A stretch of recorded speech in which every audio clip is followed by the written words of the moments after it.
qui va nous expliquer qu'est-ce qui l'a motivé et en quoi consistent les buts de cette association. Bonsoir à toutes et bonsoir à tous et merci beaucoup d'être ici ce soir pour partager avec nous cet événement. Voilà l'association que j'ai fondée ici en France il y a un peu plus de 3 ans.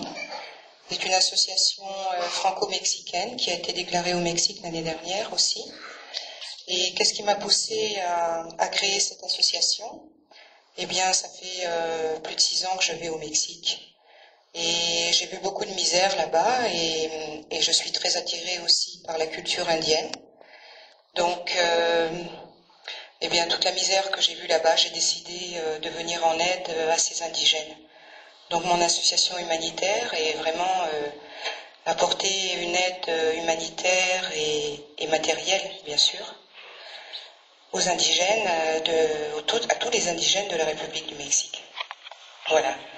Alors, cette association a plusieurs buts, effectivement, dont un but culturel, et c'est de faire venir ici en France des hommes de connaissance, des maîtres de cérémonie. Et cette année, eh bien, j'ai fait venir Tlaca Ocelotle, qui veut dire homme jaguar en langue nahuatl. Je l'ai fait venir pour sa connaissance, pour sa culture, pour nous faire partager toutes ces merveilles et pour faire partager aussi le peuple français de cette merveilleuse culture qui a des millénaires, de cette culture que nous avons oubliée, de cette sagesse que nous avons tous oubliée et que nous possédons à l'intérieur de nous. Il suffirait simplement d'aller la rechercher pour avoir un monde meilleur. Et c'est ce que je suis partie chercher au Mexique, avant que je me rende compte, en fait, qu'on avait absolument tout à l'intérieur de nous. Alors, j'ai décidé de faire venir eh bien, des personnes de là-bas pour nous faire partager ces enseignements. Voilà. L'association a plusieurs buts aussi, donc je vous l'ai dit, il y a aussi, on a lancé une action de parrainage pour la scolarité des enfants. L'année dernière, nous avons déjà parrainé 10 enfants au mois d'août, 10 enfants indigènes cette année.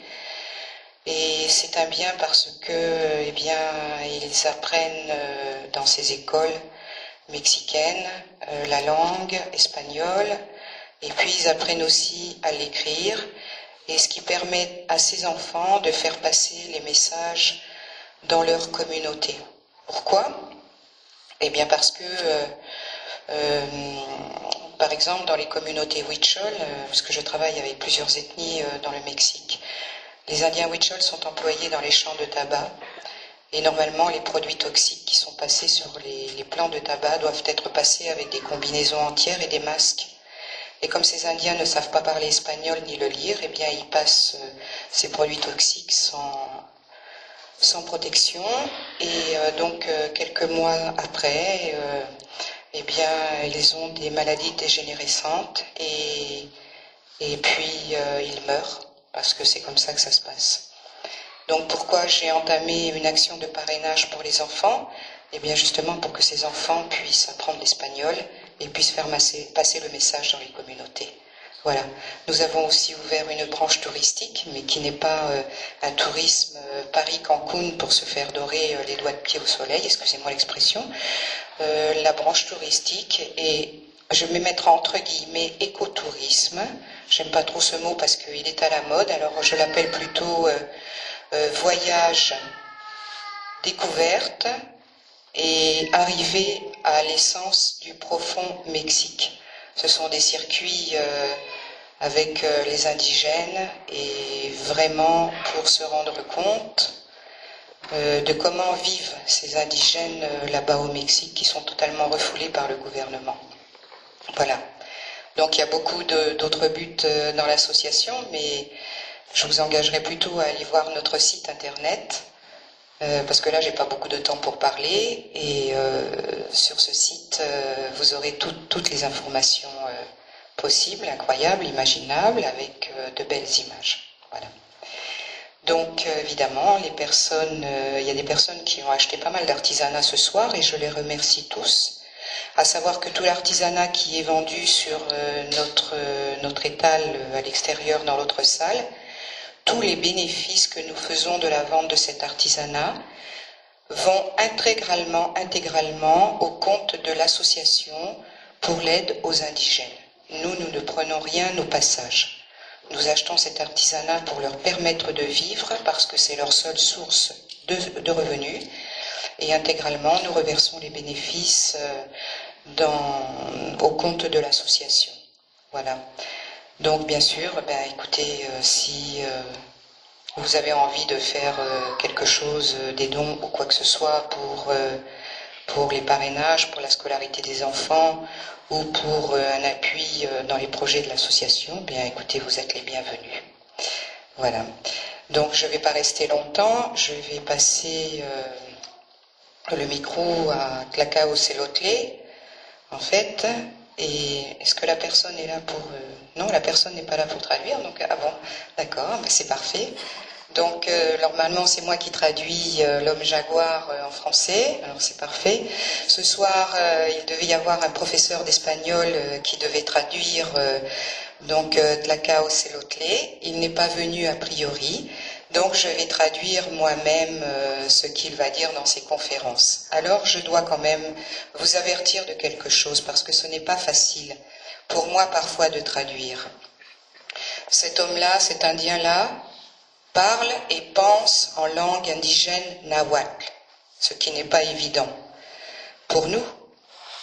Mais en pensant et en parlant sa langue indigène, pour nous être agréable, il se traduit lui-même sa langue native en espagnol. Et de son espagnol, moi je le traduis en français. Voilà, vous pouvez voir que c'est pas du tout évident. Ce qui veut dire que s'il y a des personnes qui parlent espagnol dans cette salle, ou qui l'entendent parfaitement bien, surtout soyez gentils, ne me reprenez pas parce que entre l'espagnol et le mexicain, il y a un grand pont, ça fait deux choses différentes. Je dois dire que je vis dans cette culture depuis plusieurs années, que je suis enseignée dans cette culture. Donc il y a beaucoup de choses que je comprends dans ce qu'il me dit et qu'il traduit lui en espagnol.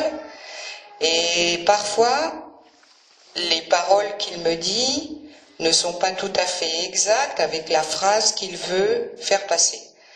Donc je traduis différemment des fois des paroles que vous pourrez entendre pour ceux qui parlent espagnol. Voilà. Donc je vous demande beaucoup de compréhension, je vais traduire avec mon cœur et avec ma passion parce que je suis une passionnée pour les indigènes et je vais faire de mon mieux et je vous remercie tous par avance.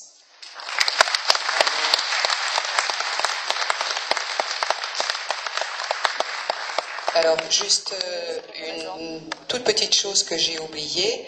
Personnellement, et ceci avant la fin, parce que je remercierai à la fin aussi, je voudrais remercier Bernard et Corinne Astruc pour nous avoir fait venir ce soir, pour avoir déployé tant d'énergie et beaucoup d'énergie depuis plusieurs jours et semaines pour que nous nous produisions ici ce soir. Et puis j'aurais aimé remercier aussi mes amis de la Valbonnette où nous habitons, dans les Alpes de Haute-Provence, et mon ami Éric Terrades qui est venu jouer spécialement pour Ulysses et pour faire plaisir à l'association aussi, et donc pour faire plaisir aussi à Bernard Astruc. Et puis je voudrais remercier aussi mon autre ami Jean Fatisson qui doit être dans la salle que je ne vois pas pour avoir joué de la flûte à l'entrée aussi et qui est venu lui aussi pour notre association et pour Ulysses pour jouer bénévolement. Donc un grand merci à tous ces amis-là et puis nos amis bien sûr qui sont là aussi pour nous aider à la vente de l'artisanat. Je les remercie infiniment. Merci. Je suis obligé de venir parce que c'est très gentil d'avoir remercié Corinne et moi, mais on est vraiment une équipe. Tout ça, c'est un gros travail, c'est un effort constant, et tout seul, on ne peut rien faire, ni les uns ni les autres. Donc c'est vraiment pour tout le monde, toute l'équipe des Lundis de Saint-Ferréol, et je le traduis comme ça. Voilà. Merci. Merci Martina. Bon, je te laisse finir.